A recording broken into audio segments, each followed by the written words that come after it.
തിരുവനന്തപുരം പാലോട് വേങ്കല്ലയിൽ കാട്ടാൻ ആക്രമണം. ശാസ്താംനട സ്വദേശികളായ 2 പേർക്ക് പരുക്കേറ്റു. ഇവർ സഞ്ചരിച്ചിരുന്ന സ്കൂട്ടറിന്റെ ഒരു ഭാഗം കാട്ടാന തകർത്തു. തിരുവനന്തപുരത്ത് നിന്ന് അഞ്ജു ജയപ്രകാശ് ഉണ്ട്. അഞ്ജു, എവിടെ വച്ചാണ് ഈ ആനയുടെ ആക്രമണം ഉണ്ടായത്? വനമേഖലയ്ക്ക് അടുത്ത് വെച്ചാണ്. എന്തൊക്കെയാണ് നൽകാൻ കഴിയുന്ന വിവരങ്ങൾ?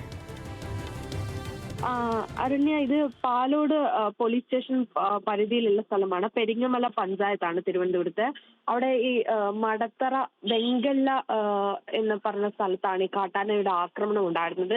2 പേർക്കാണ് ആക്രമണത്തിൽ പരിക്കേൽക്കുന്നത്. അതായത് ഇവർ ഓടിച്ചു വന്നിരുന്ന സ്കൂട്ടർ ഈ കാട്ടാനയുടെ മുന്നിൽ പെടുകയായിരുന്നു. അങ്ങനെ അവർ പെട്ടെന്ന് തന്നെ പേടിച്ച് ബൈക്കിൽ നിന്ന് തെറിച്ചു വീഴുന്ന സാഹചര്യമാണ് ഉണ്ടായിരുന്നത്.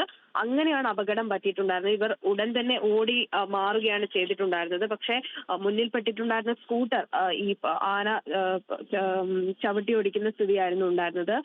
ഇവർ പരിക്കേറ്റ ഇവരെ കുളത്തൂപ്പുഴ പ്രാഥമികാരോഗ്യ കേന്ദ്രത്തിൽ ചികിത്സ തേടുകയാണ് ചെയ്തത്. ശാസ്താനട സ്വദേശികളായ സുധിയും രാജീവ് എന്നിവർക്കാണ് പരിക്ക് പറ്റിയിട്ടുണ്ടായിരുന്നത്. ജോലി കഴിഞ്ഞ് വീട്ടിലെ സാധനങ്ങളൊക്കെ വാങ്ങിച്ച് വീട്ടിലേക്ക് പോകുന്ന വഴിയിലാണ് ഈ ചെക്ക് പോസ്റ്റ് കഴിഞ്ഞ് ശാസ്താനട ക്ഷേത്രത്തിന് തൊട്ട് മുമ്പ് ഈ കാട്ടാനയുടെ മുന്നിൽ ഇവർ പെട്ടുപോകുന്നത്. പക്ഷേ കഴിഞ്ഞ 2 ദിവസം മുമ്പാണ് ഇതേ ഇടത്ത് വെച്ച് ഒരു 8 കിലോമീറ്റർ മാറി വനത്തിനുള്ളിൽ ബാബു എന്ന് പറഞ്ഞ ഒരാളെ കാട്ടാന ഇതുപോലെ ചവിട്ടിക്കൊല്ലുന്ന സ്ഥിതി ഉണ്ടാവുന്നത്. അപ്പോൾ ഇത്തരത്തിൽ കാട്ടാന ഈ മേഖലകളിൽ ഇറങ്ങുന്നത് ഇപ്പോൾ പതിവായി മാറുകയാണ്. കാട്ടാനയുടെ ആക്രമണങ്ങൾ പതിവാകുന്ന കാഴ്ചയാണ് ഇപ്പോൾ ഈ അടുത്ത് ആയിട്ട് പാലോട് വേങ്കല്ലയിലാണ് കാട്ടാനയുടെ ആക്രമണം ഉണ്ടായത്. വിവരങ്ങൾ നൽകുകയായിരുന്നു തിരുവനന്തപുരത്ത് നിന്ന് അഞ്ജു ജയപ്രകാശ്.